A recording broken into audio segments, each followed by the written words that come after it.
Si Alvin at Sel ay nagkakilala sa isang live stream sa Bigo Live, isang app kung saan maraming tao ang nagkakaroon ng pagkakataon na makipag-ugnayan sa mga kaibigan at strangers.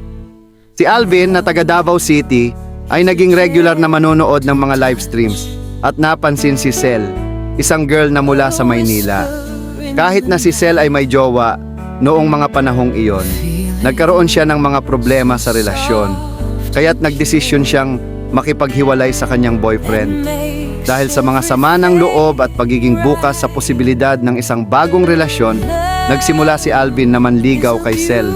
Ipinakita niya ang kanyang mga tunay na intensyon at naglaan ng oras upang makilala si Sel ng mas mabuti.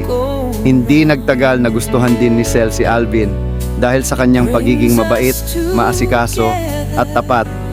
Sinagot siya ni Sel at simula noon, madalas silang magkasama sa mga live streams. Habang tumatagal, naging mas malapit sila sa isa't isa at palagi silang nag-uusap at nagpapatawa sa mga manonood sa kanilang live session. Hindi na nila namalayan, ang simpleng pakikipagkilala ay naging isang malalim na pagmamahalan. Sa huli, nagkatuluyan sila at naging magkasintahan, patuloy na nagbabahagi ng kanilang kwento at kasiyahan sa kanilang mga taga-subaybay sa Bigo Live.